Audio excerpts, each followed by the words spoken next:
창세기 그 1장부터 3장까지 강해를 여러 번에 걸쳐서 마감하면서 언약에 대한 질문과 답변을 듣는 시간으로 마련했습니다. 여기 질문이 여러 개 있는데 짤막짤막하게 대답해 주시기를 바랍니다.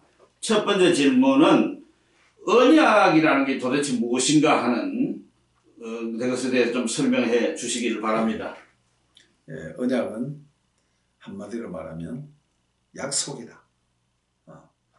평범한 약속. 그런데 평범하지 않은 것은 목숨을 건 약속이다. 그래서 언약을 맺을 때는 반드시 내 목숨을 걸고 하기 때문에 짐승을 반으로 잘라서 피를 흘리는데 짐승을 양쪽으로 놓고 언약 당사자가 지나가게 되어 있습니다. 그게 언약 예식이라고 할 수 있고 비준이라고도 할 수 있습니다. 그래서 언약은 목숨을 담보로 한 양 당사자 간의 약속이고, 특별히 성경에서 언약을 할 때는 하나님과의 언약이기 때문에 하나님이 주도하는 하나님의 주권적인 피로 맺은 약정이다. 이렇게 표현할 수 있겠습니다. 성경에 나오는 주요한 언약은 어떤 것이 있는지요? 일단은 언약은 사람들에 따라서 나누는 방법이 좀 다른데, 저는 크게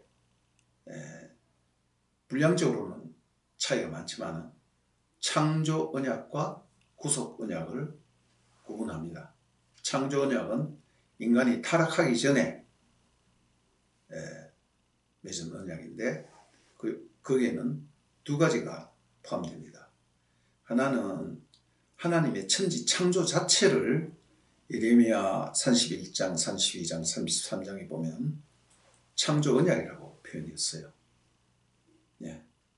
그렇기 때문에 창조 자체가 하나님 언약에 의한 행위고, 또 하나는 창조의 면류관계를 할 수 있는 아담, 인간과의 맺은 언약. 창세기 2장에 동산 나무의 모든 열매는 다 따먹을 수 있지만은 선과 악을 알게 하는 나무 열매는 따먹지 말라라는 것이 언약 용어가 거기에는 없지만 호세아서 6장 7절이나 이런 데도 보면 언약이라고 말씀하고 있기 때문에 아담이 타락하기 전에 하나님과 맺은 언약, 이것이 이제 두 가지, 그러니까 천지 창조와 또 창조의 면류관인 인간과 하나님과 맺은 언약, 이것입니다. 그러니까 인간과 하나님과 맺은 언약이 중요하죠. 그리고 아담이 타락하고 난 뒤에 또 아담과 한 약속이 있어요. 그 언약에는 용어는 없습니다. 그렇지만 창세기 3장 15절이 바로 아담과의 언약이라 할 수 있고, 그 다음 이제 노아 언약이 있고 아브라함 언약이 있고 모세 언약 혹은 시내산 언약. 그 모세 언약 가운데는 또 40년이 지나고 광야 2세대와 맺은 모압 언약, 또 가나안 땅에 들어가서 여호수아가 죽기 전에 맺은 세겜 언약, 이것도 다 포함하는 것입니다. 모세 언약. 그리고 사무엘하 7장에 다윗 언약, 여기에도 보면 언약이라는 용어가 없어요. 그렇지만 시편 89편에 보면 분명히 다윗과 언약을 맺었다 이렇게 표현하고 있습니다. 그리고 예레미야 31장 31절 이하에 있는 새 언약, 이거는 새 언약에 대한 약속이죠. 그리고 신약에 예수님이 십자가에 못 박혀 죽기 전에 자기가 십자가에 못 박혀 피 흘려 죽는 그것을, 이 잔을 받아 마시라, 이것은 내가 너희들과 맺는 새 언약의 피다 이렇게 말했는 새 언약. 다시 한번 요약하면 아담 언약,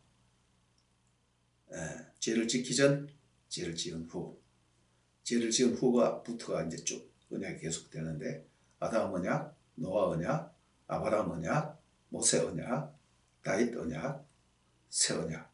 새 언약에 대한 약속은 신약에 그대로 와서 예수님의 그 새 언약, 그렇습니다.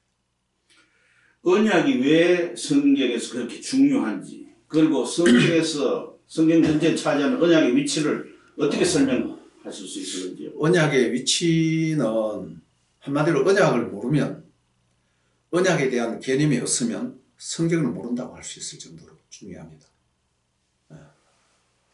그래서 성경에서 언약의 중요성은, 성경의 흐름은 하나님의 언약의 흐름에 따라서 흘러가는 것이에요.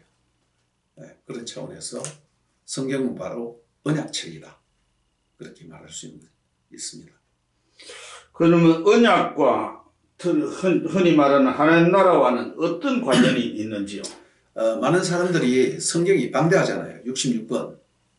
이 방대한 성경책을 한마디로 어떤 주제를 갖고 성경을 보는 것이 가장 좋을까라고 할 때, 많은 사람들의 공통된 의견이 하나님 나라라는 주제로 보자라는데 그 일치합니다. 그 하나님 나라라는 것은 여러 가지가 있겠지만 핵심적인 것이 하나님이 온 우주 만물을 창조하신 창조주요 왕으로서 하나님이 통치한다는 것입니다. 하나님이 다스리고 통치한다. 그것이 하나님의 나라의 개념이랄 것 같으면, 그럼 하나님의 통치의 방식이 무엇인가 할 때 하나님의 통치의 방식이 바로 언약이라는 것입니다. 그러니까 언약은 하나님의 행동 양식이다, 이렇게 표현할 수 있겠습니다.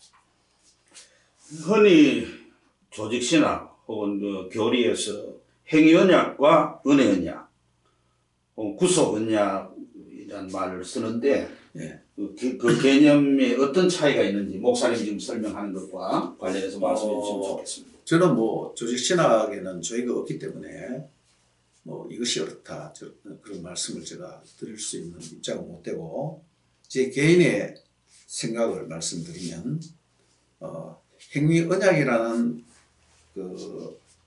그것은 교회사 가운데서 나오는 말이기 때문에 행위 언약이란 말이 쓰여졌고 여태까지 쓰이고 있기 때문에 그것을 구태여 다른 말로 바꾸기를 원치는 않습니다. 그렇지만은 행위 언약이라는 말 자체가 좀 약간 문제가 있다, 저는 개인적으로 그렇게 생각합니다. 하나님의 언약은 모두 다 그 바탕에 은혜가 깔려있는 은혜 언약이에요. 저는 그렇게 보고 있습니다.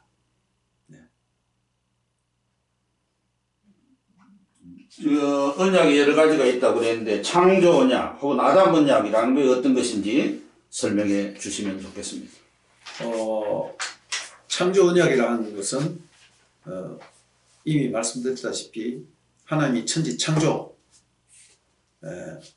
보통 사람들은 그것을 이제 언약이라고 표현하지는 않습니다.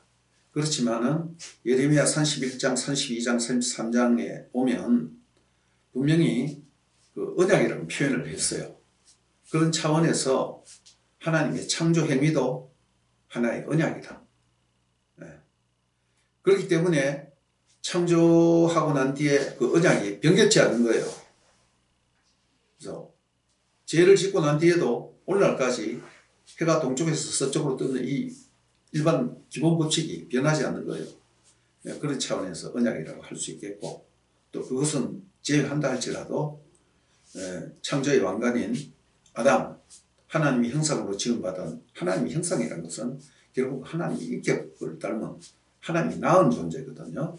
성경적인 표현을 빌리자면 창세기 2장 4절에 그리고 하나님 아들인 아버지인 하나님과 그 아들인 아담이 처음으로 맺은 언약이 창조 언약이다. 저는 그렇게 생각하고 있습니다. 노아 언약의 그 주요한 내용과 특징, 또 다른 성경에 나온 언약과의 관계를 좀 설명해 주시면 고맙겠습니다. 노아 언약은 아담 죄짓기 전에 아담 언약을 했는 거죠. 그러나 죄로 말미암아 모든 것이 다 틀어졌단 말입니다. 쉽게 말하면 깡통이 있는데 깡통이 없어진 것은 아니고 깡통이 찌그러져 버리는 거예요. 그 그러므로 말미암아 이것이 바로 죄의 결과라고 할 수 있는 거죠. 그것을 새 깡통으로, 더 좋은 깡통으로 만들자고 하는 것이 하나님의 언약의 경륜이라 할 수 있는데요. 그 가운데 노아 언약은 말하자면 하나님이 창조하신 모든 것을 아담이 죄를 짓고 난 이후에 인간이 너무너무 부패하고 타락했기 때문에 자기가 창조한 모든 것을 쓸어버리지 않으면 안 될 정도로 그 정도가 됐단 말입니다. 그래서 일어난 것이 바로 노아 홍수이고, 그래서 노아 홍수 이후에 그래도 하나님은 그 마음속에 자기 자녀에 대한 긍휼이라는 마음이 있는 거예요. 그래서 심판 가운데서도 하나님은 은혜를 베풀어서 모든 자연 법칙과 이 모든 것을 그대로 보존하겠다. 이 모든 것에 흔들림 없는 틀을 마련하는 것이 노아 언약이라고 할 수 있습니다. 그 다음에 중요한 것이 아브라함 언약 같은데, 아브라함 언약에 대해서 또 설명을 좀 해주시면 고맙겠습니다. 아브라함 언약은 하나님의 구속 경륜 가운데 뭐 하나님이니까 시간과 공간을 초월해서 모든 걸 역사하시니까 우리가 다 뭐 설명하기는 힘들지만 하나님이 구원하는 가운데 특별히 아브라함을 선택해서 이제는 하나님이 아브라함의 가계를 통해서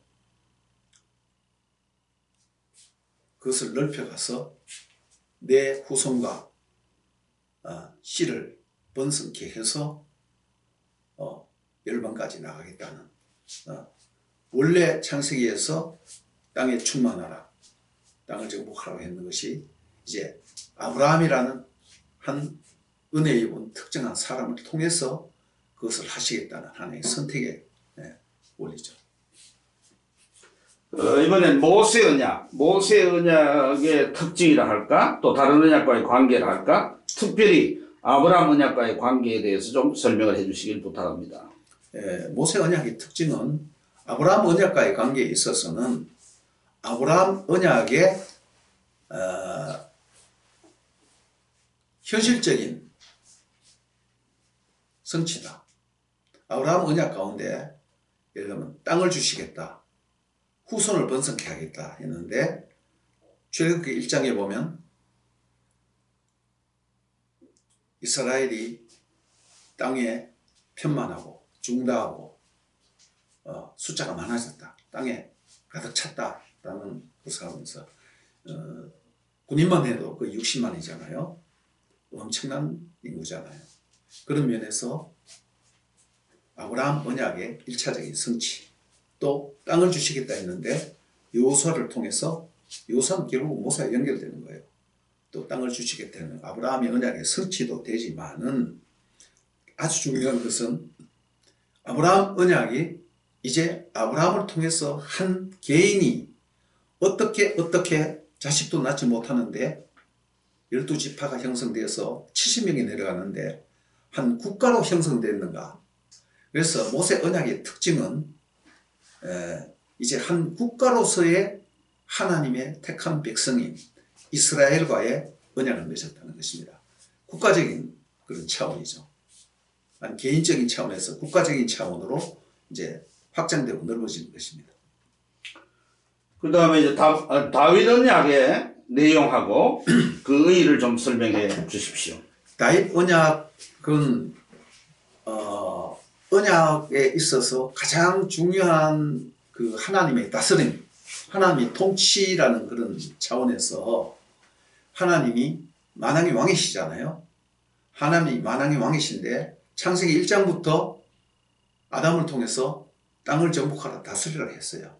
근데 그것이 이제 죄로 말미암아 무너졌는데 아브라함을 통해서 내 후손 중에 후손을 약속했는데 그 가운데서도 다윗 언약을 통해서 바로 왕을 약속하시고 다윗과 다윗의 후손을 통해서 그 모든 것을 통치를 성취하겠다는 그런 내용입니다. 그 왕과 통치와 관련된 얘기입니다. 이번에는 그 새 언약이라는 것이 어떤 것인지 좀 설명을 해 주시기를 바랍니다. 사실상 하나님의 언약이 뭔가 부족하다기보다는 그 역사가 흘러가면서 하나님 뭐 공중에 붕 뜬 어떤 그런 얘기를 하는 것이 아니라 하나님이 인간의 역사 가운데서 노아와 또 홍수 심판이 있었고 노아와 언약을 맺고 또 바벨탑 심판이 있고 난 뒤에 아브라함을 불러내어서 또 선택을 하고 아브라함과 언약을 맺고 또 애굽에서 이스라엘을 구원해내서 또 국가적인 시내산 언약 모세 언약을 맺고 했고 또 그 가운데서 왕을 세워서 통치하게끔 하는 그런 차원에서 다 연결되지만은 뭔가 부족한 부분이 있단 말이에요. 한편으로는 연결되지만은 또 한편으로는 새롭게 되는 그런 차원에서 새 언약이라고 예레미야를 통해서 그런 예언적인 차원에서 그렇게 얘기했습니다. 그렇다면 새 언약이란 말이 있다는 것은 곧 대칭되는 옛 언약이라는 그렇죠. 말을 생각해 볼 수가 있는데 그것은 왜 그 앞에 나오는 여러 언약들은 그 중간에 뭐 다른 이름을 안 붙이고 여기 예레미야에서 와서는 왜 새 언약이라고 했는지 그리고 옛 언약이라는 것은 구약의 그 이전에 나온 모든 언약을 다 가르치는지 아니면 신해산 언약만을 가르치는지 예레미야서의 그 문맥을 보면 예레미야서의 그 한정된 문맥으로 보면 다윗 언약에 비교해서 다윗 왕가가 무너지고 유다 나라가 망한다는 거거든요. 나라가 망한다는 것은 왕가가 이제 끊어진다는 뜻이에요. 이제 보통 사람들은 망해도 거의 대부분 죽지만은 일반 국민들이 다 죽는 건 아니에요. 그러나 왕은 망한다고 하면 반드시 죽게 돼 있어요. 그 보좌를 잃어버린단 말입니다. 보좌와 통치와의 관계가 되는데 그런 차원에서 좁은 차원에서는 다윗 언약과 비교해서 다윗 언약, 다윗의 후손들이 다 끊어진다. 그 마지막 후손이 여호야긴이거든요. 그 시드기야가 있지만 그건 이제 산촌뿌리거든요. 좀 반개가 되고 직계로 내려오는 것은 여호야긴이 마지막 왕인데 여호야긴에 대해서 두 번 다시 자식이 없으리라 그렇게 약속했어요. 그러나 또 보면 그 바로 뒤에 새로운 목자를 세우리라 이렇게 약속을 했습니다. 그런 차원에서 좁게는 다윗 언약에 비교해서 더 이상 이제 사무엘하 7장에서 다윗 언약을 맺으면서 내 왕위가 영원히 있으리라 영원히 있으리라 영원히 있으리라 말을 8번이나 그렇게 계속해요. 그런데 그것을 육신적으로 보면 유대 나라를 망하기 때문에 영원에 없는 거예요. 그러나 하나님의 구속 계획에 있어서는 영원한 것. 그래서 마태복음 1장 1절에도 예수 그리스도를 다윗의 후손으로 이렇게 말했단 말입니다. 그리고 또 다윗의 후손으로 불렀고 그런 차원에서 다윗 언약과의 관계인데 또 넓게는 그 다윗 언약이라는 그 자체가 이미 쭉 이어왔는 것과 연관되기 때문에 모든 언약 다윗 언약을 위시해서 구약의 마지막 언약이 다윗 언약이라 할 수 있거든요. 새 언약을 빼면. 그래서 그 모든 걸 통괄하는 것이라고 할 수도 있습니다. 이렇게 보면. 그렇다면은 그 다윗 언약 이전에 모든 언약이 옛 언약이다. 예, 그렇게 그런 말이죠, 그죠? 그 중에서도 포인트를 많이 두는 것이 다윗 언약이고 또 국가적인 차원에서 형성되는 것이 시내산 언약이기 때문에 그런 시내산 언약을 많이 이제 내포하고 있는 거죠. 그 다음에 이제 그 예레미야를 통해 가지고 새 언약을 약속을 하셨다 했나? 예. 그러면 신약에 와서 예수님이 십자가의 죽으심을 통해서 새 언약이 성취가 됐다 이렇게 보나요? 예, 성취가 됐죠. 그러면 신약의 새 언약에 대해서 조금 더 구약과 관련해서 설명해 주시죠. 저는 뭐 신약을 그렇게 잘 알지는 못하는데 예레미야서에서 보면 더 이상 여호와를 알라하지 안해했다라는 그런 말씀이 있고, 또 옛 언약과 달리 변치 않는다는 이런 말이 있고, 그리고 보면 특별히 그 가운데서는 영원성과 내재성, 예, 예를 들면 돌판에 새긴 언약이 아니고 마음에 새긴 언약이라. 그리고 또 또 새로운 것이다. 그리고 영원하다. 여러 가지 요소가 있습니다. 그것이 또 에스겔로 넘어가는데, 에스겔서에는 새 언약인데 영혼은 없거든요. 그러나 에스겔서 36장이나 이런 데 보면 내가 돌과 같은 마음에서 살 같은 마음을 준다, 이렇게 말했어요. 이 돌이라는 것은 돌판에 새긴 언약. 돌판에 새긴 언약은 돌판에 새겼으니까 거의 뭐 영구하죠. 그렇지만 깨뜨리면 그만이야.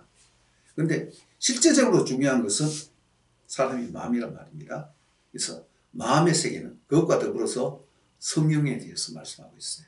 예수님이 십자가와 성령에 대해서 그렇게 연결되는 것입니다.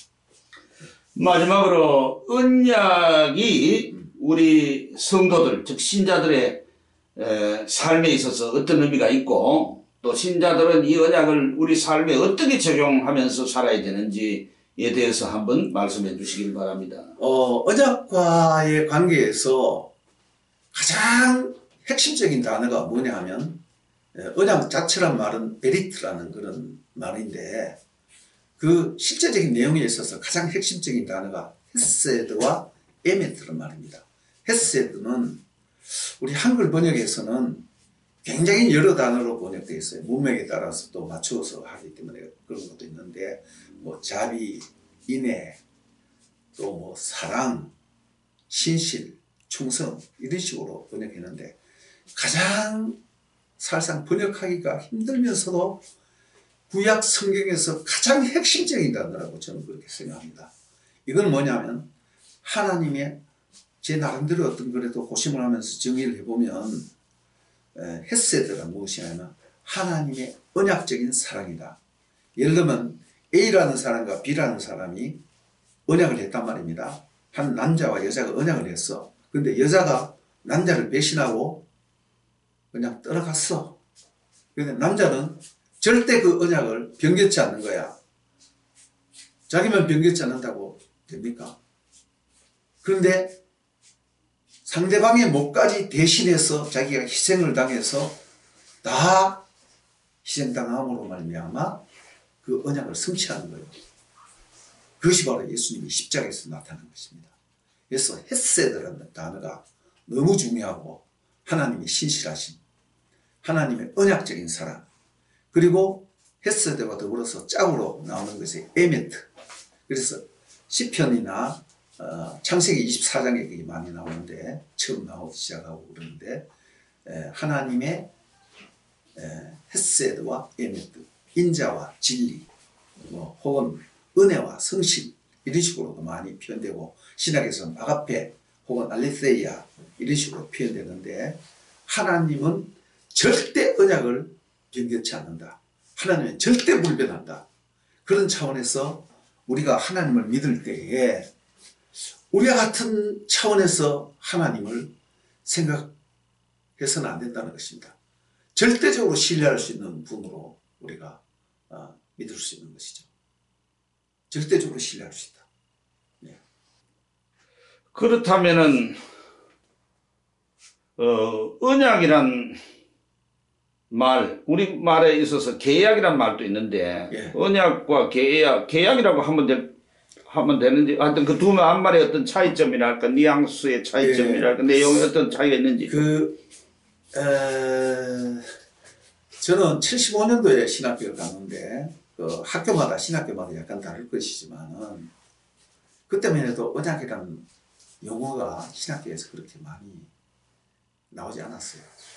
제가 구약을 배울 때 보면 언약이라는 단어를 거의 쓰지 않더라고요, 교수들이. 그러나 제가 군대를 갔다 와서 이제 학교에서 가르치기 전에 책방에서 언약이라는 것을 딱 보면서 그것을 한 3분의 2쯤 읽어 나가다 보니까 그때부터 이제 언약에 관한 사상들의 책들이 쏟아져 나오더라고요. 일단 문서로서 나오는데, 외국에는 그것이 굉장히 보편화되고 그랬는데 우리나라에서는 그때가 70년도 말 그쯤 돼서 아마 들어오기 시작한 것 같습니다. 전 잘은 모르겠어요. 그래서 초기에 번역한 그 한글 그 번역이 계약이라는 단어를 썼어요.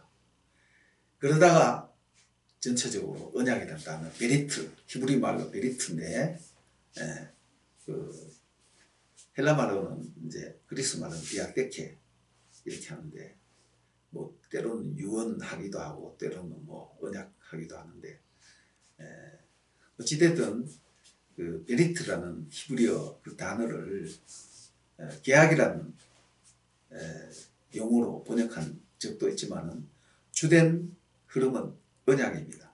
또 제 개인적인 생각에도 언약이라는 단어가 훨씬 더 적합한 것 같아요.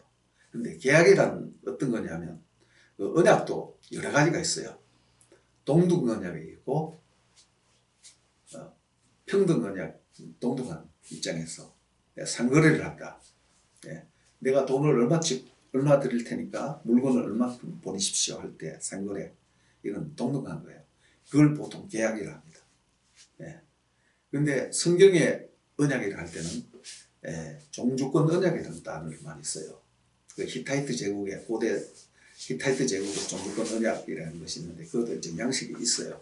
그거는 제가 생각하고 또 질문하면 또 대답을 하겠지만은 그것은 그 대왕이 그 주변에 있는 그 무슨 나라입니까? 속국에 있는 왕들을 이제 나름대로 언약을 맺으면서 일방적으로 맺는 언약이죠. 하나님도 온 우주 만물을 창조하신 대왕이다 이 말입니다. 우리는 그 밑에 종주의 신하예요. 신하지만 이제 소왕이라고 할 수 있죠. 그런데 큰 차이가 뭐냐 하면 세상에 종주권자는 권력자는 수단 방법을 가리지 않고 착취를 합니다. 그러나 하나님은 자비롭고 은혜롭고 노하기를 더디하시며 무한한 사랑을 베푸시는 그런 것이라 그 인격의 차이가 있는 것입니다. 그런데 하나님께서는 그 시대에 사용된 용어를 차용해서 그렇게 표현을 하시는 거예요. 마지막으로 지금 언약에 대해서 개괄적으로 쭉 잘 설명을 해주셨는데 혹시 좀 더 하실 말씀이 있으시면은 말씀해 주십시오. 뭐 실력이 짧아서 그 정도 하겠습니다. 좋은 말씀 감사합니다. 우리 신앙에 아주 유익한 말씀으로 생각합니다. 감사합니다.